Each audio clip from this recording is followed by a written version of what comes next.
Hi, Jude, Falyn, and Charley. Thank you so much for your fun performances. I really enjoyed hearing you guys. It's so great to see you starting on your great piano adventure of learning how to play this wonderful instrument of ours. So, congrats. Thank you guys so much for entering the festival. And I hope you keep it up for years to come because playing in the festival, even doing it online, is such a great experience. It's so good to work on your pieces and polish them and get them so that you're ready to play them for an audience. So I hope you share your videos with the rest of your family and your relatives and that they can all celebrate all the great work that you guys have done so far. So that's awesome. So anyway, today what I'm going to do is just talk to you a little bit about all the good things that you did and some fun things that you can try at home. Okay, you're already doing really good job. I really enjoying the way that you're counting. Most of you are doing such a great job with your careful counting. So that's really important. And also, I'm just going to suggest that you start using Mr. Metronome. Mr. Metronome should become your best friend. He's certainly one of my best friends, and I always have him here on my piano because it's so important that we learn to play right in time. Because it's just like your heart beats. It's always beating, and it's there as a pulse. So that's what we need in our music, is to always have a pulse. Sometimes it's faster, sometimes it's slower, but it has to be steady. So that's something I would like you guys, you can try working on, playing with your metronome and even marching around the room to it if you haven't done that before. It's a really good idea. Just turn it on at different speeds, so you can be 1, 2, 3, 4, and walk around the room and count out loud and see how that works. And then try it at a faster tempo. This is 92. 1, 2, 3, 4. And then you can go even faster. 120. 1, 2, 3, 4. You'll get your exercise in there at the same time. So that's something to try. So again, when you're playing, you want to be counting out loud and using your nice new best friend here, Mr. Metronome. Because all of you had some good counting, but it could be really steady. So just see if you can make it steadier. Okay, next thing I'm going to show you are some really fun exercises that I do with my students. And this is to help you learn how to play with really our arm weight. So we're not just pushing the keys down with our fingers. We're actually using our arms, the weight of our arms, to press the keys down. And some really good exercises to help you be aware of that.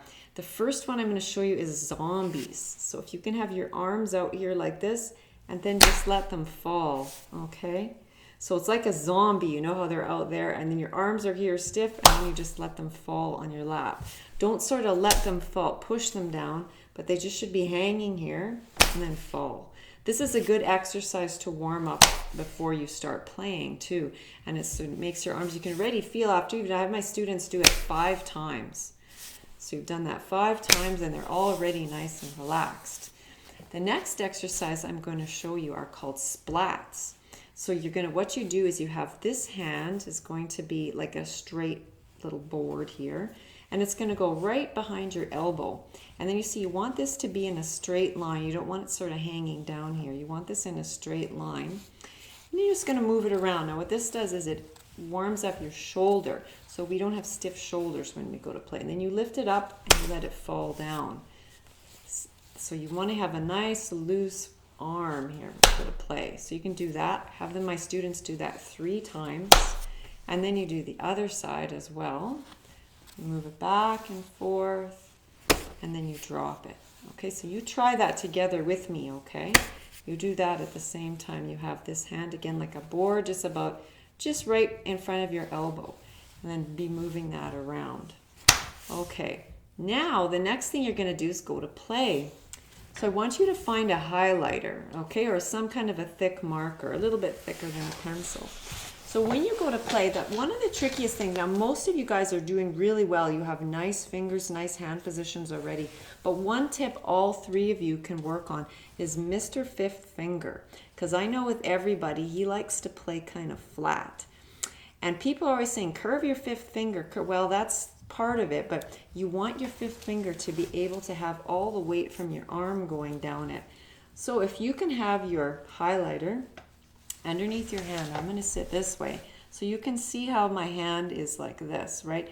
My arm is kind of in a straight line all the way there. And then what you're going to do is you're going to bend from here. You're going to make a V. Do you see how I have a V and then an L? So you can do that first, and you can hang on to the highlighter, okay? So then, once you've got this thing here, VL, so you're making a nice even line here, you're going to hang on with your other hand. And then you're going to drop on the keys like that on your fifth finger. Okay, I can even do it this way so you can see on my lap a little bit. Okay, so you want to be able to drop on it so it's not falling on the edge. Then you can try it without the highlighter and just even play that note. Okay, you can have your finger here so you remember to drop from here. So you see I'm dropping with each finger. And then when I go to play, like for example, Jude's piece with the cuckoo, he uses 5 quite a bit here. Even play like this first. I call that just playing them with drops. They're really good to play.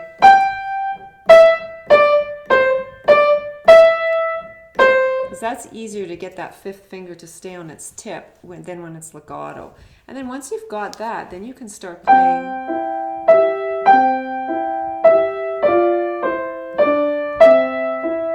You can start playing it all legato, but I would try that for all of you if you can try that. Falyn's piece already had the detached notes, so that works really well for that. Okay, now I'll start speaking to each of you after you've tried those little exercises, warm-ups, and then working on getting that fifth finger to be nice and playing on the top, the strong part of your finger here. Okay, so it's not just thinking about curving it and that's it, but using the weight of your arm. So now we will go on and talk to Jude about his cuckoo. So Jude, you did a really good job of this cuckoo. I really enjoyed it. I thought one thing that you really did good is you're sitting at a nice height in the piano, and that's very important, to be sitting at a right height, and your arm was at a good position. Good for you. Again, you did really good job with keeping your hands right together, and that's tricky when they're both playing at the same time here. You had a good tempo, you had nice sound. I liked very much the sound that you were able to get. Just you had a few moments where you had some little pauses and little stops. Again, using the metronome like that will help. And sometimes just going over whatever hand is the tricky hand. It's probably the left hand when it changes. Sometimes it's good to just play one note over the bar, so this, and then you can stop there, okay? So again, when you're changing chords on the last line, remember to hold that one for 3 counts, if that's what you have in your music, okay? So yeah, just finding your notes there. From playing them as solid chords is a good way to find them quickly.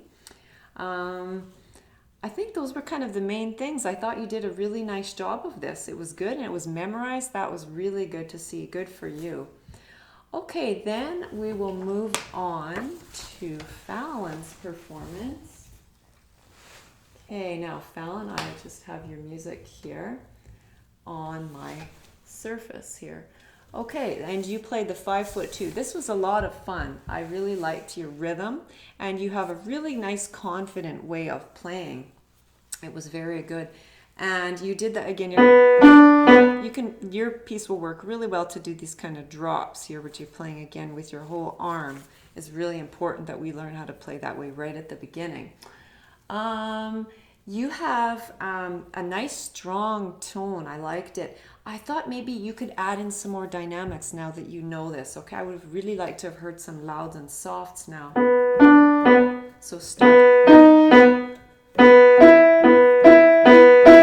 And your timing there was pretty good. 1, 2, 1, 2, and 1, 2, and sometimes it's good to clap the rhythm. It's easier almost to do it if you're just clapping and singing the words there.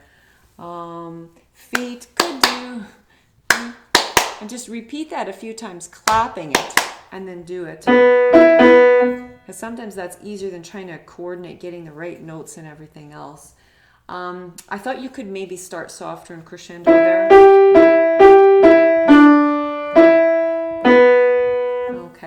And then but you did that first page really well. It was very well done. Then here you just got a little bit confused with this note. You needed a G there. And then maybe start quieter here. And then just keep nice and steady. 1, 2, 3, 4. Your teacher's written 1, 2, 3, 4. So that's a good plan. I would definitely count that tied note there. Get louder here.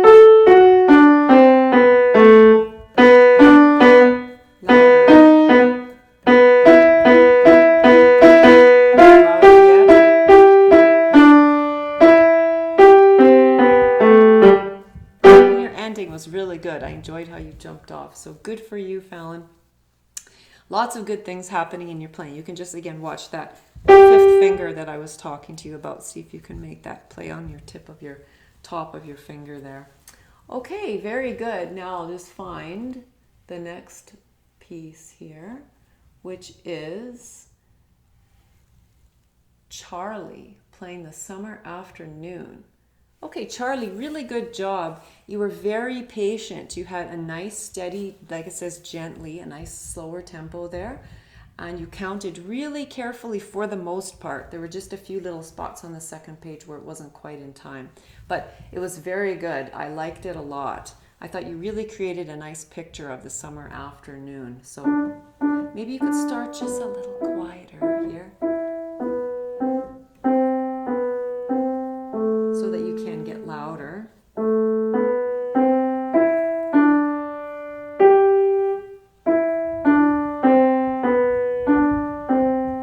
Maybe louder this time when it comes back.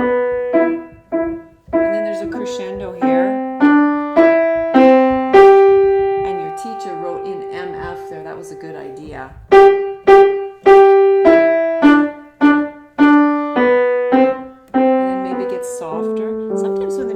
Lower, it's nice to get softer, so you can add that in, and maybe an echo here, softer here,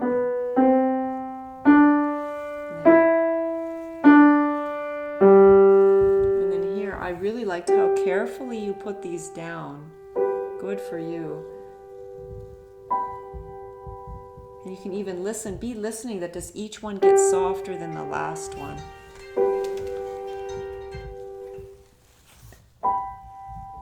Right. So thank you guys so much for your really good performances.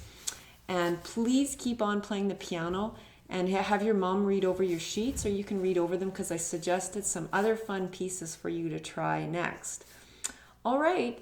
So I look forward to hearing from you and again, it's been really fun hearing you.